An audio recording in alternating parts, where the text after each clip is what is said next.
तो अभी तक हम लोगों ने जितना भी कोलॉइड्स पढ़ा, ठीक है, उस पर्टिकुलर कोलॉइड्स में हम लोग उसके प्रिपरेशन तक का काम ख़त्म कर चुके हैं।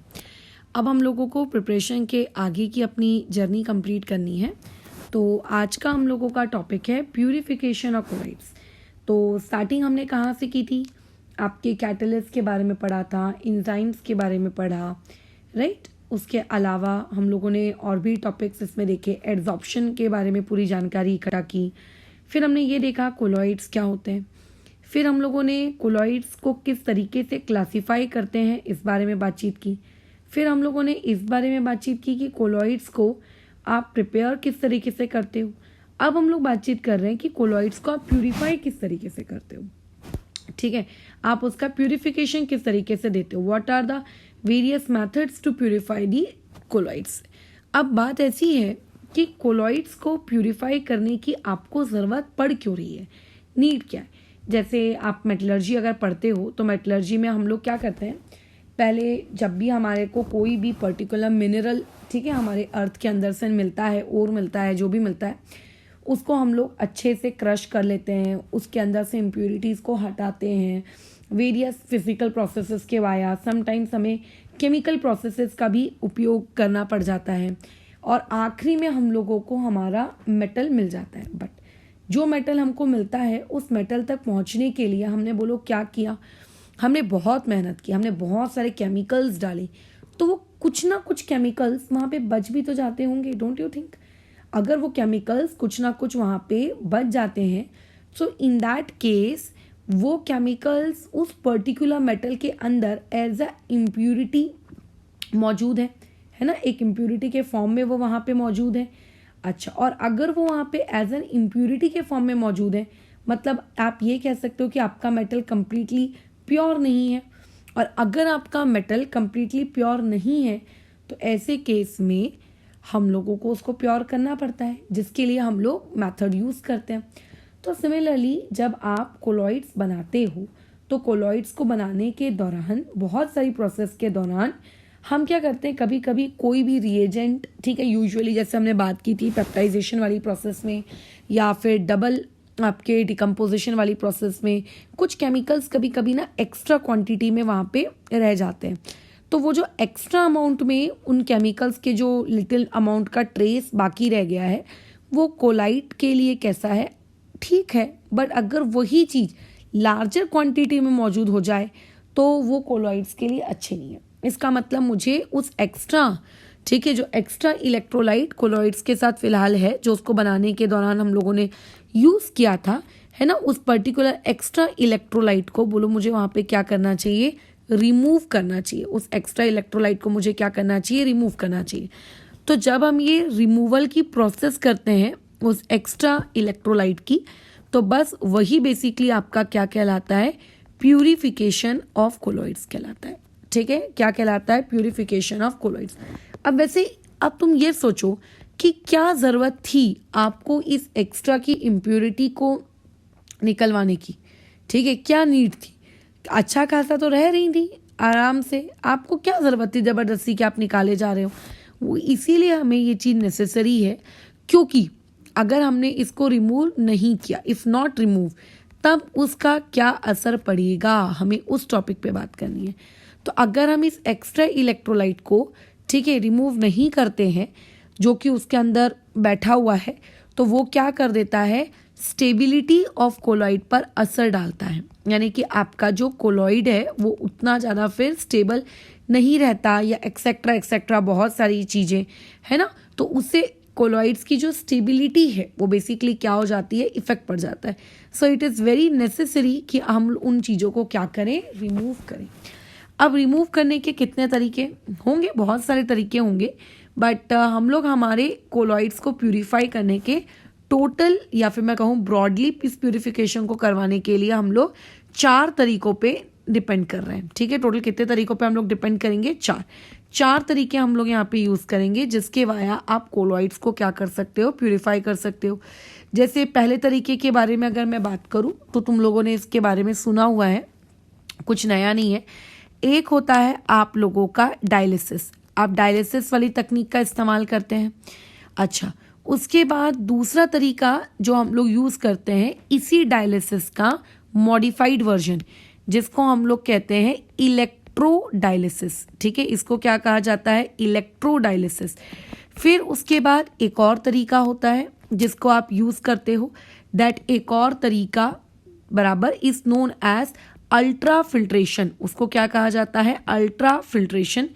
अच्छा, और उसके बाद एक और तरीका है जिसको हम लोग यूजुअली यूज़ करते हैं लैब्स वगैरह में। तुम लोगों ने भी अगर लैब में प्रैक्टिकल किया होगा या कभी भी तो ये किया होगा, अदरवाइज घरों में भी आप इस चीज़ को देख सकते हो। अपने कुछ मशीन्स ऐसी होती हैं जो इस पर्टिकुलर टेक्निक पे काम करती हैं, जिस process is known as ultracentrifugation. ये भगवान 4 लाइन लग गई उसके बारे में लिखने के लिए। चलो खैर, इसे हम लोग क्या कहते हैं? अल्ट्रा फ्यूगेशन कहते हैं। अब हमें एक एक करके इन टेक्निक्स को पढ़ना है कि ये टेक्निक्स क्या है और किस तरीके से इनको आप इस्तेमाल करते हो प्यूरिफिकेशन के लिए। तो पहले हम लोग मूव करते हैं डायलिसिस। क्या ये वर्ड आपने डायलिसिस सुना है? ऑब्वियस है, जब आप छोटे थे बायोलॉजी में आपने किडनीज वगैरह के बारे में पढ़ा होगा कि जब एक ह्यूमन की किडनी काम करना बंद कर देती है तो आर्टिफिशियली तरीके से हम अपनी मतलब बॉडी से वेस्ट प्रोडक्ट बाहर निकालते हैं। दैट आर्टिफिशियल तरीका of removing that waste product is known as आप लोगों का डायलिसिस। वो पर्टिकुलर चीज़ क्या कहलाती है? आप लोगों का डायलिसिस कहलाती है। ठीक है, वो चीज़ क्या कहलाती है? डायलिसिस कहलाती है। ठीक है, डन। अच्छा, अब यहाँ पे अगर मैं डायलिसिस वाले टॉपिक की बात करूँ तो इसको किया कैसे जाता है? देखो, बहुत ही थ्योरेटिकल पार्ट है, फटाफट पढ़कर ख़त्म करेंगे, ज़्यादा इसमें कोई प्रवचनबाजी नहीं करेंगे। तो हम लोग क्या करते हैं, कंटेनर लेते हैं। इस कंटेनर के अंदर हम लोगों ने एक दूसरा कंटेनर लिया, मतलब ये बड़ा कंटेनर, इस बड़े कंटेनर के अंदर ये छोटा कंटेनर। अब जो बड़ा कंटेनर होता है, इस कंटेनर के अंदर यूजुअली हम लोग क्या लेते हैं? वाटर भरा हुआ रहता है हम लोगों का, पानी। ठीक है, या फिर यहाँ पे हम लोग क्या भरे हुए होते हैं? क्रिस्टलॉइड्स भरे हुए होते हैं।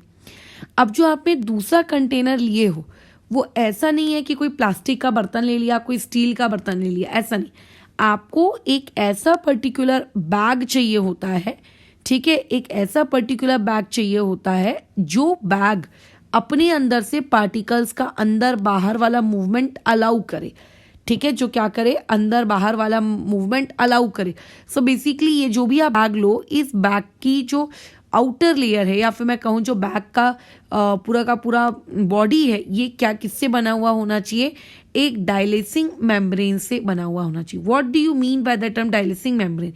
यानी कि एक ऐसी मेम्ब्रेन जो अलाउ करती है, किस चीज़ को अलाउ करती है? कि कुछ पार्टिकल्स उसके अंदर से क्या हो सकते हैं? बाहर आ सकते हैं, और कुछ पार्टिकल्स उसके अंदर से क्या कर सकते हैं? बाहर जा सकते हैं, एक्सेट्रा। मतलब मूवमेंट वो अलाउ करती है।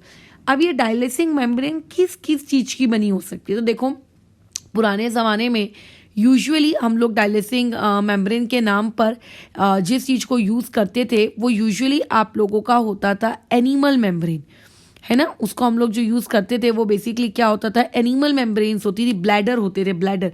लेकिन अब तो खैर बहुत सारी नई नई टेक्निक्स के वाया हम लोग इन मेम्ब्रेन्स को बना सकते हैं। ठीक है, अब एनिमल मेम्ब्रेन या फिर ब्लैडर वगैरह का हमें इस्तेमाल करने की ज़रूरत नहीं होती है। ठीक है, तो इसका और भी एग्जाम्पल है। एक होता है पार्चमेंट पेपर, तुमने सुना होगा इसके बारे में, बचपन में स्कूल में कोई एक्टिविटी भी करवाई गई होगी पार्चमेंट पेपर के साथ। ठीक है, इसके अलावा एक होता है सेलोफेन की शीट। आप सेलोफेन की शीट को भी इस्तेमाल कर सकते हो। अब बहुत ही सिंपल सी प्रोसेस है। जो भी इम्प्यूरिटीज़ हैं, ठीक है, उस पर्टिकुलर कंटेनर के अंदर, जैसे मान लेते हैं ये जो पिंक कलर के डॉट्स बने, ये इम्प्यूरिटी है, तो इनका साइज देखो कैसा है? छोटा है। तो ये इस पर्टिकुलर मेम्ब्रेन को क्रॉस करके बाहर आपके इस तरीके से सोल्यूशन में आ जाएंगे। ये ऐसे सोल्यूशन में बाहर निकल कर आ जाएंगे। बस तो होगा क्या कि आपने यहाँ से जो वाटर लिया है उस वाटर के अंदर इम्प्यूरिटी आ जाएगी, और क्योंकि कोलाइडल पार्टिकल्स का बोलो क्या है, साइज बड़ा है, तो वो पर्टिकुलरली बाहर नहीं निकल पाएंगे। तो इस तरीके से हो गया आप लोगों का कंप्लीट। तो यानी कि कुछ देर बाद आप कैसे लिखोगे? आप ऐसे लिखोगे कि देखो जितनी भी अंदर वाइट पिंक कलर की इम्प्यूरिटीज थी वो सारी इम्प्यूरिटीज किस में आ गई? पानी में आ गई, और पीछे में आपका सिर्फ क्या रह गया? कोलॉइड रह गया। हो गया यहाँ पे प्यूरिफिकेशन। बट ये जो प्रोसेस होती है ना डायलिसिस वाली, ये एक्सट्रीमली स्लो प्रोसेस है। क्यों ये एक्सट्रीमली स्लो प्रोसेस है? क्योंकि हम कंप्लीटली उस पिंक पार्टिकल यानी कि उस इम्प्यूरिटी पे डिपेंडेंट है कि उस इम्प्यूरिटी का मन करेगा तो वो इम्प्यूरिटी बाहर जाएगी कंटेनर में के, राइट। अब इसमें उस इम्प्यूरिटी के बाहर जाने पे कोई ड्राइविंग फोर्स नहीं है, मतलब वो आपका क्यों जाएगी भाई बाहर, ठीक है, क्योंकि सिर्फ साइज का छोटा है इसीलिए, तो मतलब वो जा रही है बट बहुत ही स्लो प्रोसेस। अब तुम चाहते हो कि ये प्रोसेस थोड़ी सी फास्ट हो जाए, तो तुम इसका ना एक मॉडिफाइड वर्जन यूज करते हो इस पर्टिकुलर टेक्निक का, दैट इज नोन एज आप लोगों का इलेक्ट्रोडायलिसिस। ठीक है, नाम से ही समझ में आ रहा होगा कि यहाँ पे जो वर्ड है इलेक्ट्रिसिटी का इस्तेमाल हुआ है, ठीक है, इलेक्ट्रोडायलिसिस। बट इलेक्ट्रोडायलिसिस को यूज करने से पहले मैं एक बात बता दूं, इसमें ऑब्वियस है इलेक्ट्रिक फील्ड क्रिएट की गई होगी, मतलब एक पॉजिटिव प्लेट एक नेगेटिव प्लेट, है ना, तो उसके लिए हम लोगों ने कुछ अरेंजमेंट किया होगा जिसकी वजह से ये प्रोसेस ऊपर वाली प्रोसेस के कंपेयर में बोलो क्या हो गई होगी, फास्ट हो गई होगी। तो ये कंपैरेटिवली कैसी प्रोसेस होती है, ये एक फास्टर प्रोसेस होती है, ठीक है, किसके रिस्पेक्ट में, ओवर ये आपकी स्टेप डायलिसिस, अगर आप नॉर्मल डायलिसिस करोगे उसके रेस्पेक्ट में। बट एक बहुत इंपॉर्टेंट पॉइंट, क्योंकि हम इसमें इलेक्ट्रिसिटी का प्रयोग कर रहे हैं, देखो मैंने क्या किया है, एक आप लोगों का इस तरीके से ये पॉजिटिव टर्मिनल क्रिएट किया है, एक आपका निगेटिव टर्मिनल क्रिएट किया है। अब वो जो इस कंटेनर के अंदर में जो आपको ये ब्राउन कलर के पार्टिकल्स दिख रहे हैं, ये कौन है आप लोगों के, these are your colloidal particles. ये जो माइनस दिख रहा है, ये जो प्लस दिख रहा है, ये कौन है, ये आप लोगों के इम्प्यूरिटीज हैं। तो ध्यान रखना जब भी इलेक्ट्रोडायलिसिस यूज करो तो जो भी इम्प्यूरिटी होती है ना, जिसको हम लोग बाहर निकालना चाहते हैं, वो इम्प्यूरिटी कैसी होनी चाहिए, चार्ज्ड होनी चाहिए। अगर आपकी इम्प्यूरिटी चार्ज नहीं है, वो एक न्यूट्रल है, तो इलेक्ट्रिक फील्ड अगर लगा भी लोगे तो क्या उखाड़ लोगे बताओ, क्या मतलब, क्योंकि न्यूट्रल स्पीशीज तो ना तो पॉजिटिव प्लेट की तरफ मूव करेगी ना तो वो नेगेटिव प्लेट की तरफ मूव करेगी। सो बेसिकली अगर तुम चाहते हो इलेक्ट्रो डायलिसिस करवाना, तो इलेक्ट्रो डायलिसिस करवाने के लिए क्या ज़रूरी होता है, ये ज़रूरी होता है कि आप लोगों के पास जो इम्प्यूरिटी है वो इम्प्यूरिटी आपकी कैसी होनी चाहिए बताओ, आप लोगों की चार्ज। तो जैसे ही आप इलेक्ट्रिक फील्ड क्रिएट करोगे, एक पॉजिटिव नेगेटिव एक इलेक्ट्रिक फील्ड आपने क्रिएट की, तो उस इलेक्ट्रिक फील्ड की वजह से बोलो क्या हो जाएगा कि उस पर्टिकुलर डायलिसिंग मेम्ब्रेन के बाहर पार्टिकल्स आना शुरू हो जाएंगे। मैडम वो तो पहले भी आ रहे थे, आई डू एग्री कि वो पहले भी आ रहे थे, बट पहले वो अपने साइज के डिफरेंस की वजह से आ रहे थे कि हम लोग छोटे हैं तो चलो बाहर चले जाते हैं। उनके बाहर आने के पीछे उनका खुद का कोई ड्राइविंग फोर्स नहीं था कि अरे हमको बाहर जाना चाहिए, है ना, हम लोगों को बाहर निकल जाना चाहिए, ऐसा नहीं। अब हम लोग ने क्या किया, इलेक्ट्रिक फील्ड लगा दी, इलेक्ट्रिक फील्ड आ रही है, उन इम्प्यूरिटीज जो चार्ज इम्प्यूरिटीज है उनको अपनी तरफ क्या कर रही है बोलो, अट्रैक्ट कर रही है ना, कि आओ आओ बाहर निकलो। तो जितनी भी पॉजिटिव इम्प्यूरिटीज है ये किसके तरफ अट्रैक्ट हो जाएंगी, इस नेगेटिव प्लेट की तरफ, और जितनी भी नेगेटिव इम्प्यूरिटीज हैं ये किसकी तरफ अट्रैक्ट हो जाएंगी, पॉजिटिव। मतलब इनडायरेक्टली बाहर से उनको एक फोर्स लग रहा है जो उनको क्या कर रहा है, खींच रहा है कि आओ बाहर आओ बाहर आओ। सो आफ्टर सम टाइम तुम ये देखोगे कि आप लोगों का जो कंटेनर है उस कंटेनर के अंदर में सिर्फ और सिर्फ बोलो क्या हुआ, कोलॉइड्स बच गए। जितनी भी नेगेटिव इम्प्यूरिटी थी वो पॉजिटिव प्लेट की तरफ अट्रैक्ट हो गई, और जितनी भी पॉजिटिव इम्प्यूरिटी थी उस पर्टिकुलर बैग के अंदर वो किसके पास चली गई, आप लोगों के नेगेटिव प्लेट के पास चली गई। ठीक है, इस तरीके का हो गया। तो ये मेथड आपके ऑब्वियस है कि डायलिसिस वाली मेथड के कंपेयर में फास्टर है, होगी भी, क्योंकि इसमें आप लोगों ने एक बाहर से एक्सटर्नल क्या करके रखा है, फोर्स लगा के रखा है जो उस पार्टिकल्स को बाहर आने के लिए और क्या कर रहा है, उकसा रहा है कि आओ बाहर आओ बाहर आओ। बट इस पूरी मेथड का एक ही ड्रॉबैक है कि ये पर्टिकुलर मेथड आप तभी इस्तेमाल कर सकते हो जब आप लोगों के पास क्या हो, चार्ज्ड पार्टिकल्स या चार्ज इम्प्यूरिटी मौजूद हो। अगर चार्ज इम्प्यूरिटी नहीं है, अगर मान लेते कोई न्यूट्रल इम्प्यूरिटी है, तो उसके लिए फिर ये पर्टिकुलर मेथड ठीक मेथड नहीं रहेगी। ठीक है, उसके लिए पर्टिकुलर मेथड ठीक मेथड नहीं रहेगी, right. So we have discuss two methods, one was dialysis, normal dialysis, and another was आप लोगों का इलेक्ट्रो डायलिसिस। ठीक है, बस अच्छा चलो तीसरी मेथड की तरफ मूव करते हैं। The third method is ultra filtration. अब समझते हैं कि तीसरी मेथड भैया अल्ट्रा फिल्ट्रेशन क्या है। तो देखो, अल्ट्रा फिल्ट्रेशन की मेथड को समझने से पहले आपको नॉर्मल फिल्ट्रेशन वाली मेथड समझनी होगी, है ना। अच्छा, तो क्या होता है फिल्ट्रेशन? सिंपल, घर में अगर चाय बनती है तो हम लोग चाय को छन्नी के द्वारा, मतलब टी स्ट्रेनर के द्वारा छानते हैं, सच दैट की चाय नीचे आ जाती है और जो भी आपकी चाय पत्ती वगैरह रहती है वो ऊपर छन्नी में ही रह जाती है। सही कह रही हूँ मैं? हाँ, यही होता है। अब देखो, वो जो फिल्टर पेपर हम लोग ना केमिस्ट्री लैब्स में यूज़ करते हैं, ये जो फिल्टर पेपर्स होते हैं, ये फिल्टर पेपर क्या करते हैं, आप लोगों के जो पार्टिकल्स होते हैं, जैसे कि मान लेते हैं ये आपका एक फिल्टर पेपर है, इस फिल्टर पेपर में ना बहुत छोटे छोटे पोर्स होते हैं। आप नॉर्मली अपनी आईज से देखोगे तो आपको ये पोर्स दिखते नहीं है ना, ये पोर्स होते हैं।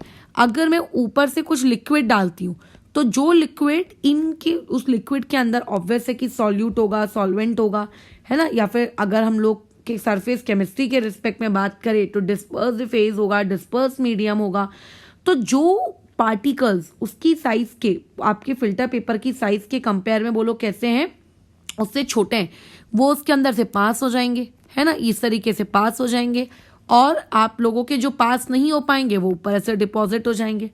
बट दिक्कत ये है कि कोलाइडल सोल्यूशन को अगर मैं इस तरीके से फिल्टर पेपर से पास करवाऊं तो फिल्टर पेपर से पास करवाने पे होता ये है कि आप लोगों के पास सारे के सारे पार्टिकल क्या हो जाते हैं, बोलो, नीचे आ जाते हैं सारे। मतलब ऊपर कुछ बचता ही नहीं है, ऊपर में कुछ बचता ही नहीं है, ठीक है। आपके सारे के सारे पार्टिकल्स बोलो क्या हो जाएंगे, नीचे आके गिर जाएंगे। तो ये तो अच्छी बात नहीं है, क्योंकि फिर तो सेपरेशन हुई नहीं ना, फिर तो सेपरेशन ही नहीं हुई। हमको कैसा चाहिए था, हमको तो कुछ ऐसा चाहिए था जिसमें कोलाइडल पार्टिकल्स या तो नीचे आ जाए, इम्प्योरिटी ऊपर रह जाए, है ना, या फिर ऐसा चाहिए था कि इम्प्योरिटी नीचे आ जाए, कोलाइडल पार्टिकल्स ऊपर चले जाए। दोनों को अलाउ कर रहे हो यार तुम, ये तो अच्छी बात नहीं है ना, दोनों को अलाउ नहीं करना था। तो अब हम ऐसे में, हमारे पास समस्या आ गई, अब हम क्या करें बताओ। तो ऐसे में हम क्या करते हैं, हमारे पास जो भी नॉर्मल फिल्टर पेपर होता है, तुम लोगों ने शायद स्कूल वगैरह में देखा भी होगा, तो जो नॉर्मल फिल्टर पेपर होता है उस नॉर्मल फिल्टर पेपर को हम लोग कन्वर्ट करते हैं अल्ट्रा फिल्टर पेपर में। वैसे अगर आपके पास एक नॉर्मल फिल्टर पेपर है तो आप खुद भी अल्ट्रा फिल्टर पेपर में कन्वर्ट कर सकते हो, या फिर मार्केट में अच्छी क्वालिटी के अल्ट्रा फिल्टर पेपर पहले से भी मौजूद होते हैं। ऐसा नहीं है कि अगर मार्केट में मौजूद ही नहीं होते, हमेशा हमको एक्सपेरिमेंट से पहले अल्ट्रा फिल्टर पेपर बनाना पड़ेगा, ऐसा नहीं है, मौजूद होते हैं, you can use them as well. But अगर मान लेते हैं आपके पास नॉर्मल फिल्टर पेपर है तो आपको ऐसे केस में आप उसको अल्ट्रा फिल्टर पेपर में कन्वर्ट कर सकते हो। कैसे कन्वर्ट करेंगे we will discuss, but convert करने की बात की कहानी सुनिए। तो देखिए, पहले जो फिल्टर पेपर था उस फिल्टर पेपर का जो नॉर्मल साइज हुआ करता था, मान लेते हैं ये नॉर्मल फिल्टर पेपर का साइज है, वैसे इतना बड़ा साइज होता नहीं, आप देख नहीं पाओगे अपनी आंखों से, ठीक है। और जो अल्ट्रा फिल्टर पेपर है उसमें पता है साइज कैसा होता है, उसमें ना इन पोर्स को ना ब्लॉक कर दिया जाता है, पता नहीं कैसे, ये पोर्स कैसे होते हैं, ब्लॉक हो गए। अब अगर ये पोर्स ब्लॉक हो गए तो ऐसे में क्या हुआ, इनका कुछ ही हिस्सा ओपन है और बाकी हिस्सा तो देखो, जैसे कि ये वाला पार्ट अगर मैं कहूँ तो इन स्पोर का इतना हिस्सा क्लोज है और इतना हिस्सा ओपन है। यानी कि अब मैंने जब उसको अल्ट्रा फिल्टर पेपर में कन्वर्ट कर दिया तो अल्ट्रा फिल्टर पेपर में कन्वर्ट कर देने के बाद पोर जो इस्तेमाल किए गए उन पोर का बोलो साइज क्या हो चुका है, छोटा हो चुका है। तो अब जब इन पोर्स का साइज छोटा हो गया है और अगर मान लेते हैं ऊपर से आप एक कोलाइडल सोल्यूशन आप अगर CS डालते हो, ठीक है, तो ऐसे में क्या होगा आप लोगों का, अब बताओ। अब ऐसे केस में अब हम लोगों ने मान लेते हैं जब ऊपर से कोई भी कोलाइडल सोल्यूशन डाला तो कोलाइडल सोल्यूशन डालने के बाद होगा क्या, आप लोगों का यहाँ पर जो कुछ पार्टिकल्स हैं ऐसे नीचे आके गिर जाएंगे, है ना, कुछ पार्टिकल्स, यानी कि इम्प्यूरिटी वगैरह आपकी ऐसी नीचे आके गिर जाएगी, नीचे मतलब उस पोर से पास हो जाएगी, बराबर। अच्छा, लेकिन अगर मान लेते हैं आप लोगों का जो कोलाइडल पार्टिकल्स हैं वो कोलाइडल पार्टिकल्स यहीं ऊपर में CP यानी कि डिस्पर्स्ड, आपका क्या कहते हैं, फेज डिस्पर्स्ड पार्टिकल ऊपर में ही रह जाएगा, खत्म हो गई ये प्रोसेस कंप्लीट। लेकिन कैसा है कि अभी इस पूरी प्रोसेस में ये जो है ना, ये एक्सट्रीमली स्लो प्रोसेस है। मैं बता दूं, हम लोग ना जब प्रैक्टिकल्स करते थे लैब में तो जैसे अगर आपने वो फिल्टर पेपर का इस्तेमाल किया है और आपने अगर इस पूरी प्रोसेस के दौरान उसको रख दिया कि चलो ठीक है पार्टिकल्स जा रहे हैं नीचे धीरे धीरे धीरे धीरे धीरे, तो बहुत टाइम लग जाता था, ठीक है, बहुत टाइम लगता था। तो हम लोग क्या करते थे, थोड़ा सा, जैसे अब हम लोगों के पास भैया उतनी हाईटेक मशीन्स तो रहती नहीं है लैब्स में, है ना, क्योंकि हम लोग स्टूडेंट्स लोग रहते थे उस वक्त। तो वो जो हाईटेक मशीन्स रहती थी वो टीचर्स लोगों के लिए या फिर कुछ टेस्ट वगैरह करने होते थे लैब्स में तो यूज़ की जाती थी, हम लोगों को देने के लिए थोड़ी ना रहता था। तो हम लोग क्या करते थे, जैसे कि मान लेते हैं ये हमारी फनल है, हम लोग फनल के ऊपर फिल्टर पेपर लगा लेते थे, ये हमारा लेट से फिल्टर पेपर लगा हुआ है। तो जो हमारा स्टरर होता था ना, स्टरर, उस स्टरर से हम लोग क्या करते थे, थोड़ा सा उसको प्रेस करते थे, दबाते थे। जैसे अगर आप चाय बनाते हो, चाय बनाने के बाद जैसे छन्नी में जो चाय पत्ती बच जाती है, आप अगर उस चाय पत्ती को थोड़ा सा क्या करो, प्रेस करो चम्मच से, तो देखना उसमें से भी थोड़ी थोड़ी सी चाय नीचे आके गिरी जाती है। इसका मतलब जब आप प्रेशर अप्लाई करते हो तो प्रेशर अप्लाई करने से आपकी जो प्रोसेस है, जिसके आपको ऐसा लग रहा था ना कि सारी चाय खत्म हो गई, तो नहीं, उसमें से कुछ चाय और निकल आती है। इट मीन्स कुछ स्टेप्स के बाद आपकी जो अल्ट्रा फिल्ट्रेशन प्रोसेस है, स्लो होते होते होते होते होते होते ये इतनी स्लो हो जाती है कि कुछ पार्टिकल्स बेचारे क्या रह जाते हैं, नीचे आ ही नहीं पाते। तो हम क्या करते हैं, ऊपर से प्रेशर को अप्लाई करते हैं। जब हम ऊपर से प्रेशर अप्लाई करते हैं तो हमारे प्रेशर अप्लाई करने से बोलो क्या होता है, हमारे प्रेशर अप्लाई करने से ये प्रोसेस कैसी हो जाती है, स्पीड अप हो जाती है। तो जब भी आप अल्ट्रा फिल्ट्रेशन वाली प्रोसेस नॉर्मली लैब्स वगैरह में अप्लाई करते हो तो कुछ नहीं है, सीधा फनल लो, फनल के ऊपर अल्ट्रा फिल्टर पेपर डाल दो और वो जो भी आपको कोलाइडल सोल्यूशन को प्यूरिफाई करना है आप उसको डाल दो। धीरे धीरे एक एक बूंद, बहुत स्लो प्रोसेस है, एक्सट्रीमली स्लो प्रोसेस है, वो अपना धीरे धीरे फिल्टर होता रहता है। कई बार तो ऐसा होता था कि हम लोग, हमारा जैसे लैब टाइमिंग 5 PM तक का रहता था, तो पैकअप करते करते 6 बज जाते थे, क्लीनिंग करते करते। तो ऐसे केस में हम लोग उस वक्त उसको रख कर चले जाते थे और अगले दिन जब हमारा लैब प्रैक्टिकल शुरू होता था तब आकर देखते थे कि भैया तो कितना फिल्टर हुआ। तब आके हम लोग क्या करते थे, चेक करते थे। तो हम ये देखते थे कि अरे इसका तो अभी भी फिल्ट्रेशन हुआ ही नहीं है। फिर तो कई बार हो भी जाता था, कई बार नहीं भी होता था।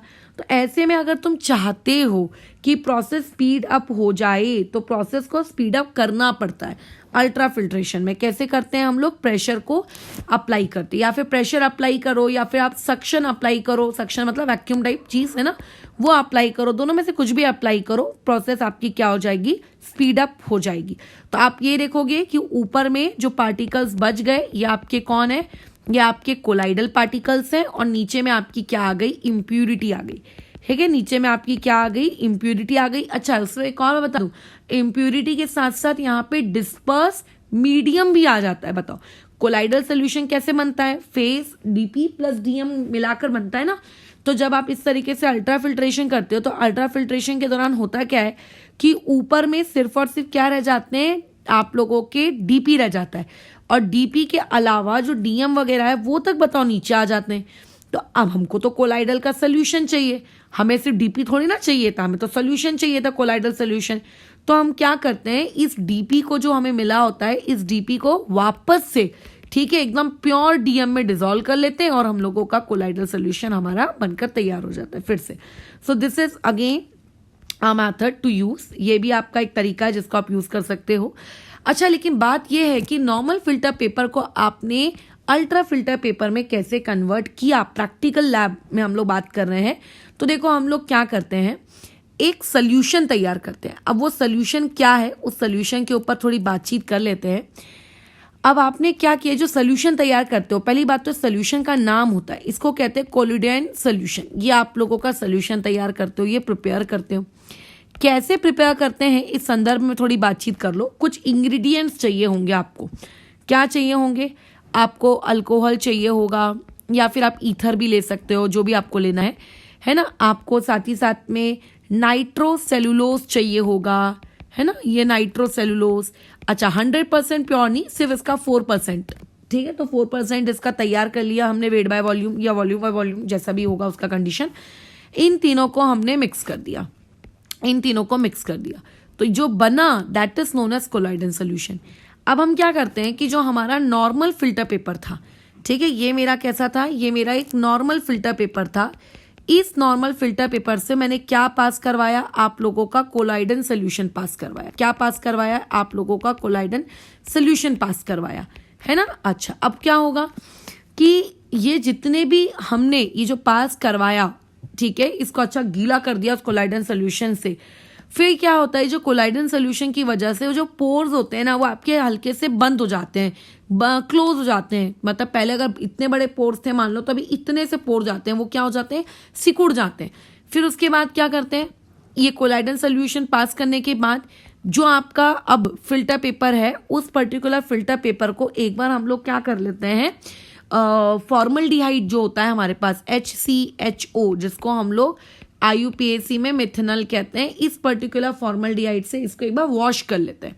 ठीक है, मतलब फॉर्मल्डिहाइड डाल देते हैं उस फिल्टर पेपर के ऊपर और थोड़ा उसको अच्छे से वॉश कर लेते हैं। जैसे पानी से किसी चीज़ को वॉश किया जाता है ना, वैसे इसको मैंने फॉर्मल्डिहाइड से वॉश किया। अब यूजुअली किताबों में आप ये पाओगे कि फॉर्मल्डिहाइड की मदद से आपने क्या किया, फिल्टर पेपर की हार्डनिंग कर दी। बट प्रैक्टिकली हम लोग लैब में वॉश वर्ड यूज़ करते हैं कि फॉर्मल्डिहाइड से आप फिल्टर पेपर को क्या कर देना, वॉश कर देना। ठीक है, अच्छा, फिर उसको क्या करते हैं, इस फिल्टर पेपर को ड्राई करने के लिए रख देते हैं। बन गया आपका अल्ट्रा फिल्टर पेपर, खत्म कहानी, done. So this was your third method to purify colloidal solutions. फिर आते हैं अभी हम लोग हमारी चौथी टेक्निक पर। दैट चौथी technique is known as ultracentrifugation. देखो ये तो बहुत ही प्यारी टेक्निक है, हम लोग हमारी डे टू डे लाइफ में भी देखते हैं।